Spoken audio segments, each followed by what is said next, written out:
La route s'est arrêtée plus tôt que prévu. Devant moi, la forêt s'ouvrait comme une cathédrale. J'étais venu fuir le bruit du monde, pas découvrir le mien. Mais quand il est apparu, torse nu, le dos brûlé par le soleil et le regard tranquille, j'ai compris. Ce week-end d'isolement allait tout changer. La route s'est effacée avant la fin. Devant moi, les pins formaient une arche, leurs aiguilles chuchotant au-dessus du silence. J'ai coupé le moteur, respiré l'air humide, et pour la première fois depuis des mois, plus de klaxons, plus de messages, plus d'attentes. Juste la forêt, dense, immense, indifférente. Je disais aux autres que je partais pour me vider la tête. La vérité. Je fuyais l'écho d'un appartement trop plein d'absence. 2 tasses, une odeur sur un oreiller, des chansons devenues impossibles à écouter. Ici, personne ne me regardait tomber. Le lac apparaissait entre les arbres, calme comme du verre. J'y ai planté ma tente, allumé un feu minuscule, écouté le bois craquer. La nuit est tombée, en silence. La flamme reflétée dans l'eau semblait respirer avec moi. Pour la première fois, je n'avais rien à prouver. Le lendemain, le soleil a percé la brume. Je buvais un café instantané en regardant mon reflet dans l'eau. Cerne, barbe de 2 jours, mais une paix étrange. Puis j'ai vu une silhouette au bout de la plage. Un homme marchait vers moi, sac sur le dos, la peau dorée par le soleil. Il a levé la main, un sourire franc, comme s'il m'attendait. « Salut, désolé de déranger. Tu aurais de la crème solaire. J'ai oublié la mienne, et mon dos brûle déjà. » Sa voix était légère, presque musicale. J'ai hésité. Un inconnu ici semblait irréel. Oui, bien sûr. » Il s'est approché, tendant le flacon avec un air gêné. « Je te jure, je ne suis pas bizarre. J'ai juste besoin d'aide pour les endroits que je ne peux pas atteindre. » J'ai ri nerveusement. Le moment paraissait banal, et pourtant, quelque chose dans l'air changeait. Le lac, les pins, tout s'est suspendu. J'ai versé la lotion dans ma main, froide. Le contact avec sa peau m'a traversé comme un courant discret. Ses muscles bougeaient sous mes doigts. Sa respiration calme rythmait le geste. « Pardon si je te fais mal. »« Non, ça va, tu fais ça très bien. » Sa voix s'est faite plus basse. Autour de nous, plus un son. Même le vent semblait attendre. J'ai continué, concentré sur le mouvement circulaire de mes mains, sur la chaleur qui montait entre nous. Quand il s'est tourné légèrement, nos regards se sont croisés. Un éclair silencieux, trop long pour être innocent. Il s'est rhabillé, a remercié, puis s'est éloigné vers un autre coin du rivage.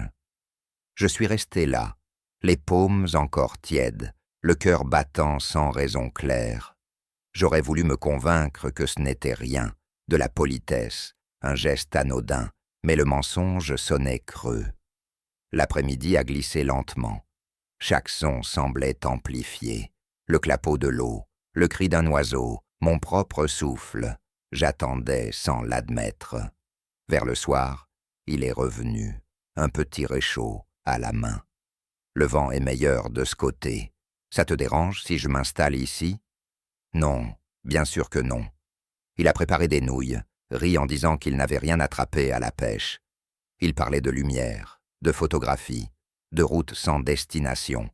Sa manière d'exister me désarmait. Libre, simple, présente. La nature ne ment jamais, tu sais. Les gens, parfois. Mais pas la pluie, ni le soleil. Cette phrase s'est plantée en moi comme une graine.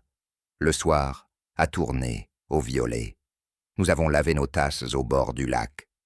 Ses épaules rougies luisaient dans la lumière. « Je crois que j'ai encore besoin d'un peu de crème, » dit-il en souriant. J'ai hoché la tête. Le même rituel, la même tension invisible. Nous étions proches, trop peut-être. Quand ma main a glissé un peu plus bas, il a eu un léger frisson. pas de mots, juste ce souffle retenu qui dit tout. « Désolé, ce n'est rien, murmura-t-il. Ça arrive. » Mais nous savions tous deux qu'il ne parlait pas seulement de lotion. Le crépuscule a englouti le reste. Nous avons parlé encore un peu, puis il est retourné à sa tente. Le silence qui a suivi n'était plus le même. Dense, chargé, presque vivant. J'ai fixé longtemps la surface du lac. Mon reflet tremblait au rythme de l'eau, comme si lui aussi hésitait à reconnaître ce qu'il voyait. Cette nuit-là, je n'ai pas dormi. J'entendais le vent, les pas d'un animal, et plus loin, son rire étouffé. Il m'a traversé comme une promesse que je ne comprenais pas encore. Quelque chose venait de s'ouvrir, et j'avais peur, oui. Mais pour la première fois, c'était une peur qui donnait envie d'avancer.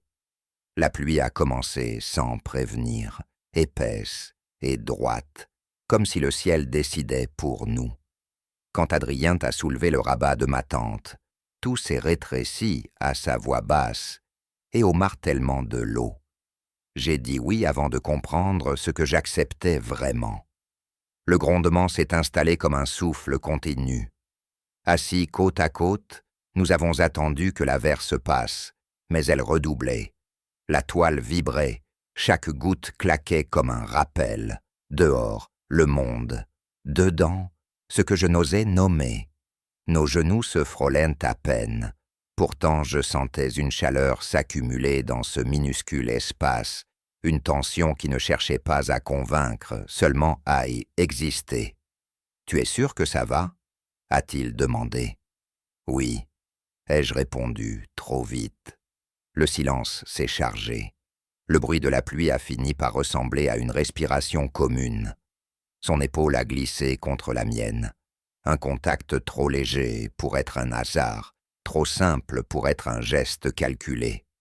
Mon cœur battait trop fort. La tempête dehors avait son écho dans ma poitrine. Les orages rendent tout honnête, a soufflé Adrien. Tu sais où tu te tiens, ce qui tient, ce qui lâche. Je n'ai pas répondu. Mes doigts s'ouvraient et se refermaient sur le tapis de sol, à quelques centimètres de sa main.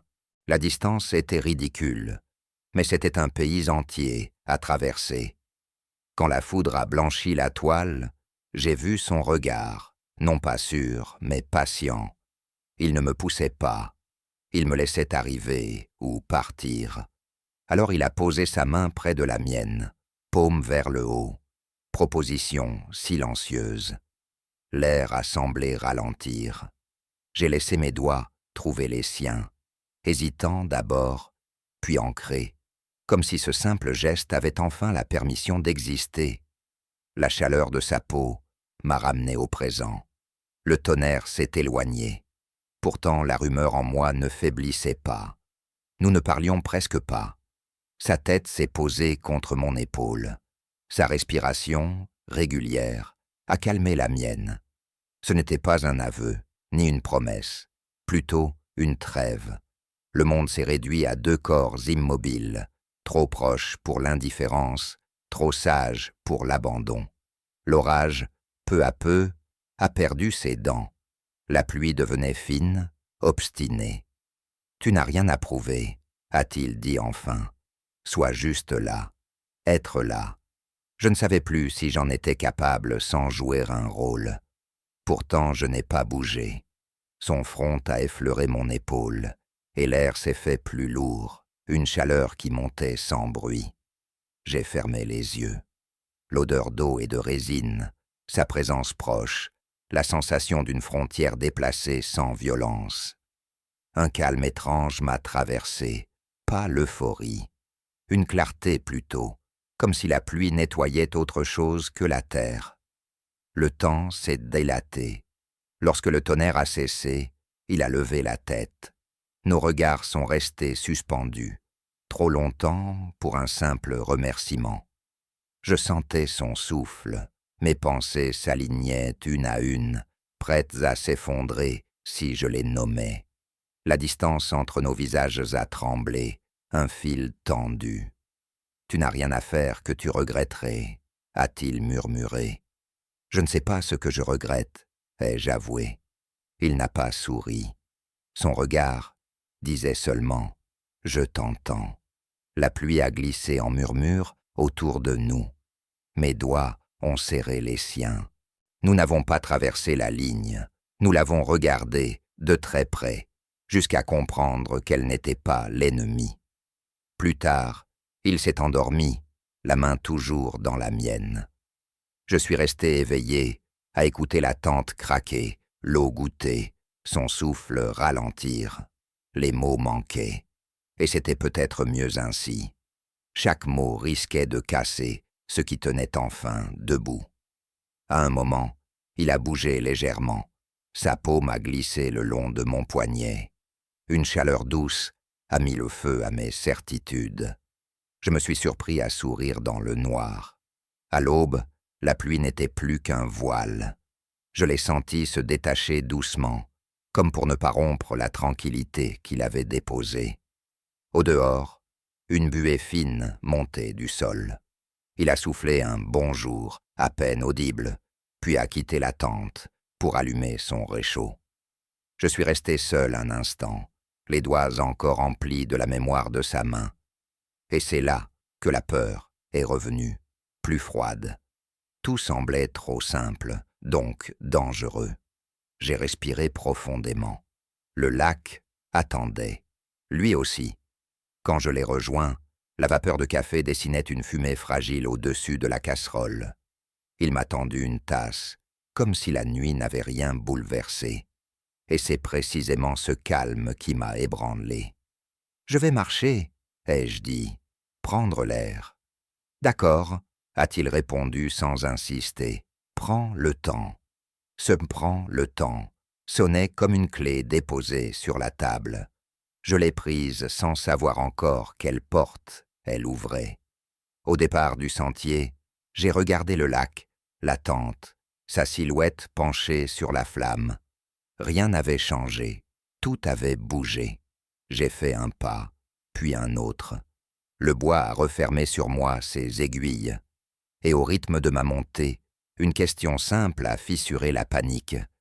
Et si ce que j'avais peur de perdre était précisément ce que je cherchais depuis des années?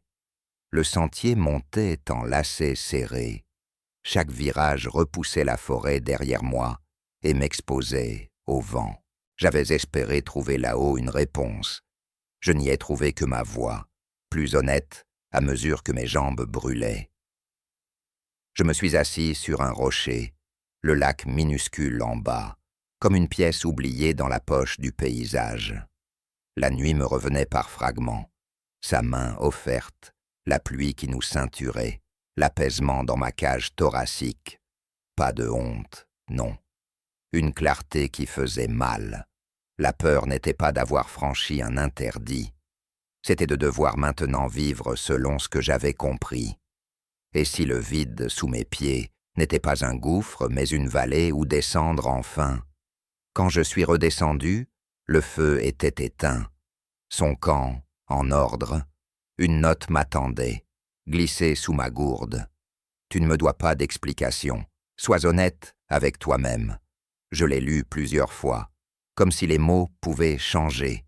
Ils ne changeaient pas, ils s'ouvraient. J'ai marché au bord de l'eau, longtemps, en laissant mes pensées se briser et se reformer comme des vaguelettes. Mon passé s'est présenté sans décor, une relation tenue par l'habitude, des sourires appris, des projets où je m'effaçais pour ne pas décevoir. Je m'étais construit sur des phrases raisonnables. Adrien avait mis un souffle là où je croyais qu'il ne restait plus que de la poussière. À l'heure où la lumière devient oblique, je l'ai aperçu. Il pliait une bâche, geste précis, rien qui trahisse l'orage de la veille. Je me suis avancé avant d'avoir décidé quoi dire. « Salut », ai-je soufflé. « Salut », a-t-il répondu, ce demi-sourire qui n'enferme personne. « Ta note. Je n'attends rien de toi, Julien. Rien sauf que tu te respectes. » J'ai hoché la tête. Mes doigts froissaient le papier dans ma poche. comme pour en faire sortir plus de vérité. Hier n'était pas une erreur, ai-je dit. Ça m'a réveillé, et ça m'effraie. Son regard s'est adouci. La peur n'est pas un verdict, juste une étape. Nous sommes restés un moment à fixer l'eau. Quand il a parlé, sa voix était plus basse. Je pars demain matin, un boulot sur la côte. La phrase s'est plantée dans le soir. J'ai senti la panique affleurer. Puis quelque chose de plus simple. La possibilité de ne pas laisser l'histoire se refermer comme un livre qu'on cache. Ce n'est pas obligé d'être un adieu, ai-je proposé. Non, ça peut être un « à plus tard ». Mais à plus tard exige de croire à plus tard. Il n'y avait ni défi ni promesse, juste un espace à habiter. Cette nuit-là, je n'ai plus fui l'attente. Nous avons parlé peu, avec la retenue des choses qui ne veulent pas s'abîmer. Il m'a demandé ce que j'aimais construire. J'ai parlé de ponts imaginaires, entre des gens qui ne se parlent pas. Il a ri doucement, puis m'a confié la seule superstition qu'il gardait. Ne jamais prendre la dernière photo d'un endroit où l'on se sent bien, pour pouvoir y revenir. Je lui ai demandé s'il revenait souvent. Quand je peux, quand on m'attend. Le « on » a résonné trop fort. Mon souffle s'est raccourci, comme si le mot m'avait choisi. Tard, il a éteint la lampe. La nuit a repris sa place. Je sentais sa présence, ses mouvements minimes, l'ancrage de son corps tout près. Le monde ne réclamait rien de nous, et c'est cette absence d'exigence qui m'a rendu fébrile. Et si je restais le même en assumant enfin ce qui me traverse? L'idée m'a tenu, éveillé, jusqu'à l'aube. Au matin, tout était prêt pour son départ. Les sangles tirées, la tente roulée. Il a levé la main en me voyant, ce geste simple qui disait « Je n'entre pas, à toi d'ouvrir ». Je me suis approché, les mots lourds et clairs. J'ai passé ma vie à devancer l'attente des autres. Hier, j'ai respiré pour moi. Il n'a pas répondu. Il attendait, et cette attente me rendait à moi-même. Si je te dis à plus tard, tu me croiras? Je te croirai si tu te crois. Le lac s'est mis à frémir sous une brise légère. Je l'ai regardé un long moment, puis j'ai planté la phrase comme un piquet. Reviens ce soir, une dernière nuit, pas pour dramatiser, pour laisser ce qui commence. Respirer. Il a fermé les yeux un bref instant, comme si quelque chose en lui se posait enfin. D'accord, une nuit, mais une vraie. Et soudain, le temps s'est tendu entre nous comme une corde fragile. Je savais que le moindre faux pas pouvait rompre le fil. Je savais surtout que, pour la première fois, j'avançais dessus, les yeux ouverts. J'ai préparé le feu trop tôt, par peur d'être en retard au rendez-vous qu'on n'avait pas nommé. Quand Adrien est apparu, la lumière déclinait. Tout semblait prêt à nous écouter. Nous avons mis la vieille barque à l'eau. Les rames coupaient la surface sans bruit. Au milieu du lac, les berges se sont éloignées comme des rumeurs. Adrien m'a tendu son appareil. « Prends-moi comme je suis », a-t-il dit en riant. J'ai cadré. Son visage en demi-contre-jour, l'eau derrière, une paix inattendue sur sa bouche. Le déclic a traversé l'air comme un clou de lumière. « Tu es photogénique », ai-je lâché, surpris par ma propre franchise. Il a baissé les yeux, sourire retenu. Rien de plus. Pourtant, une onde a fait vibrer tout le reste. De retour sur la grève, nous avons mangé peu, parlé juste. Des routes à venir, des petites villes sans prétention, des erreurs qui n'avaient de plus besoin de punir. Quand le ciel a basculé vers l'indigo, il a dit « Les gens croient qu'on se trouve en s'isolant. Parfois, on se trouve en entendant enfin une voix qui ne nous contredit pas. Je n'ai pas cherché une réponse brillante. Ta voix ne me contredit pas, elle m'aligne. Cette phrase m'a échappé. Je n'ai pas tenté de la reprendre. Il n'a pas bougé vers moi. Il a laissé la place au silence. La chaleur du feu nous liait sans nous confondre. Par instants, nos regards se captaient, suffisamment longtemps pour que l'air se densifie. Un souffle encore, et on tomberait. Nous sommes restés debout, au bord. Plus tard, dans l'attente, pas de grands gestes. Nos mains se sont trouvées naturellement, comme si elles étaient déjà habituées. L'attention n'avait plus besoin de grimper. Elle savait tenir sa note. Sa respiration près de mon oreille posait une cadence où je pouvais, enfin, me déposer. « Tu n'as pas peur ?» a-t-il demandé dans le noir. « Si, mais j'ai plus peur de redevenir sourd. » Il a serré mes doigts. Le reste a été simple. Des frôlements qui disaient « Je suis là », une proximité prudente, des pauses qui évitaient de vouloir trop. Le monde pouvait attendre. Au petit matin, un léger brouillard traînait sur le lac.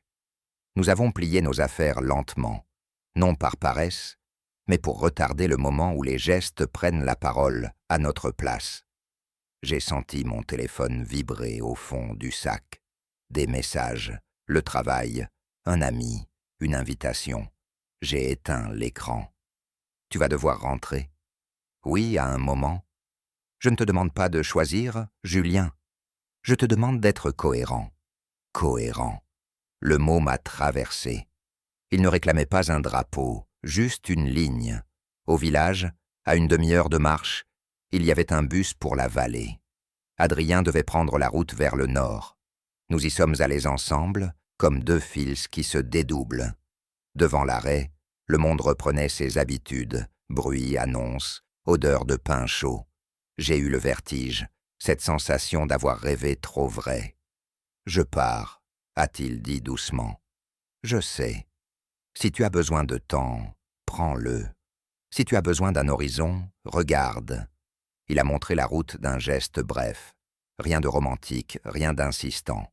Une facticité digne. Je vais, tu viens ou pas. Et ce n'est pas un test.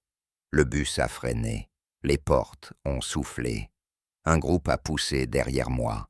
Dans le tumulte, j'ai entendu ma peur se faire passer pour la raison, et ma raison se déguiser en prudence. J'ai reculé d'un pas. Adrien n'a pas bougé. « On se revoit ?» ai-je demandé. « On peut ? Où ? Là où tu es vrai. » Le bus a refermé ses portes et s'est éloigné.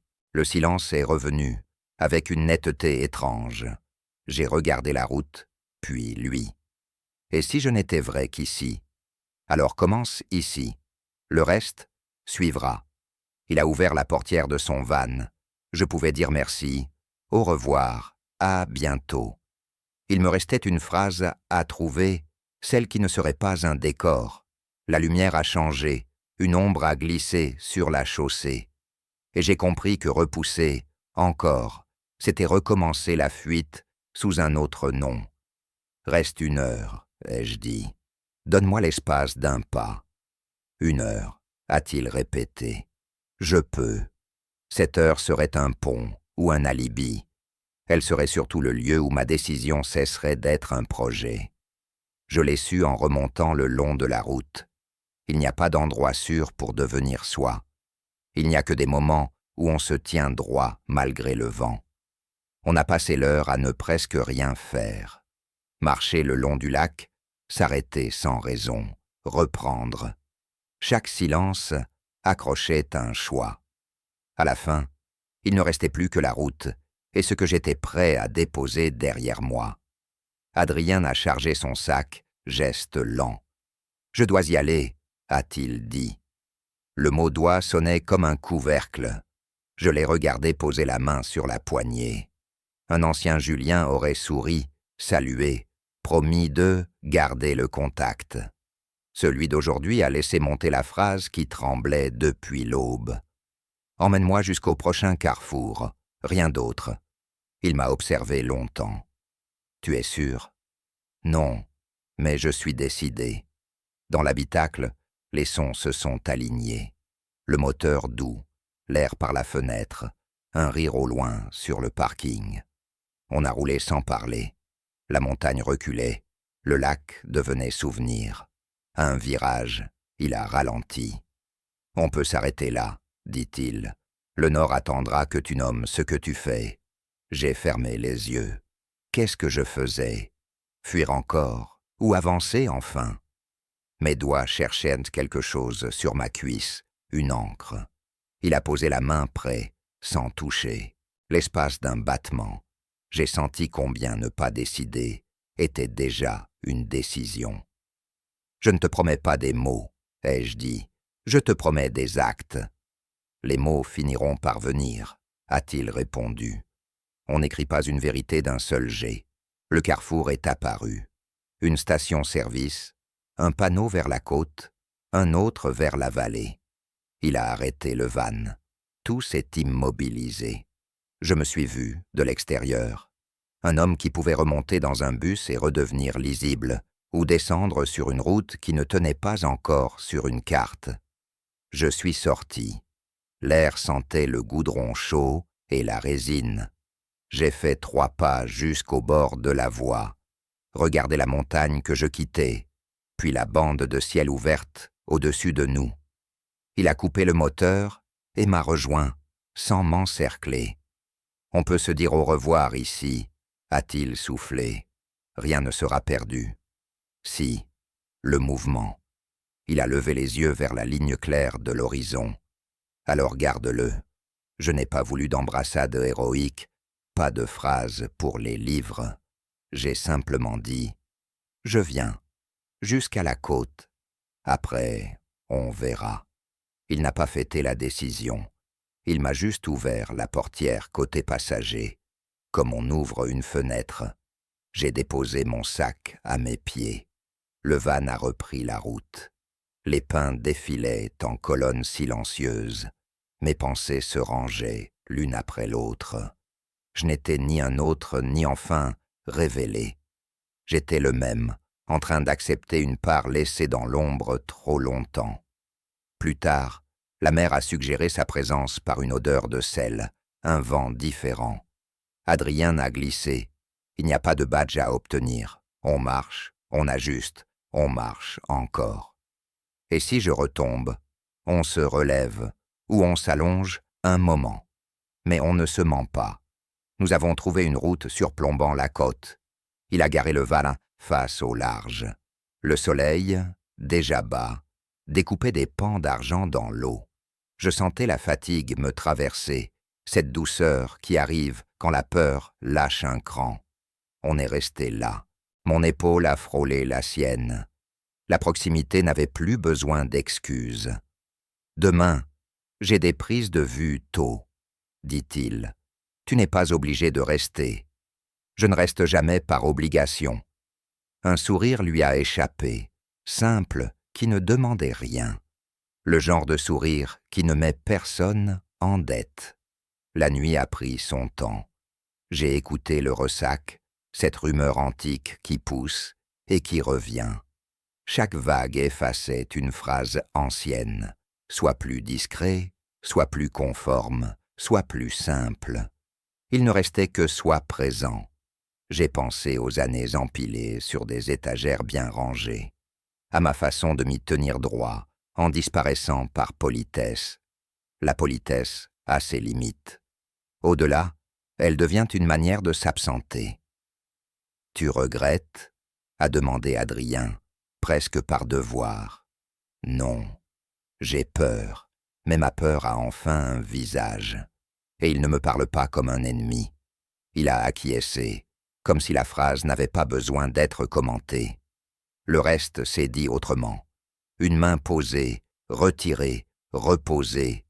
Des silences qui ne pressaient plus. Une chaleur sans urgence. À l'aube, je me suis réveillé, avant lui. Le ciel commençait à blanchir. J'ai ouvert la porte coulissante, et l'air marin m'a enveloppé. J'ai pensé à Lyon, aux plans sur mon bureau, aux réunions où je répondais parfait, à des idées qui me laissaient vide. J'ai pensé au lac, à la pluie, à la main comptant sans exiger. Une phrase est venue, nette. Je ne fuis pas. Je me déplace vers moi. Il a bougé derrière moi. Tu veux un café? Oui. Et après, je t'aide pour la lumière du matin. Tu sais manier un réflecteur. J'apprendrai. Nous avons bu en silence, face à la mer. Ce n'était pas un épilogue, mais un seuil. Je n'avais pas besoin d'écrire la suite. J'avais besoin de la vivre. Quand il a sorti son matériel, je l'ai suivi. Le soleil a percé, rasant, et j'ai levé le panneau blanc au bon angle. Sa voix me guidait, posée, précise. Je sentais le vent, la lumière, le poids exact de ce que je pouvais déjà porter. Plus tard, quand il a rangé l'appareil, il s'est tourné vers moi. On file plus au nord. J'ai regardé la ligne d'écume. La peur était toujours là, mais elle ne commandait plus. Oui, tant que ça reste vrai. Il a hoché la tête. Le van a redémarré. Les falaises ont glissé, puis des villages blancs, puis la promesse d'une route sans date. Mon téléphone vibrait encore. Il vibra jusqu'à s'épuiser. J'ai choisi de ne pas répondre tout de suite.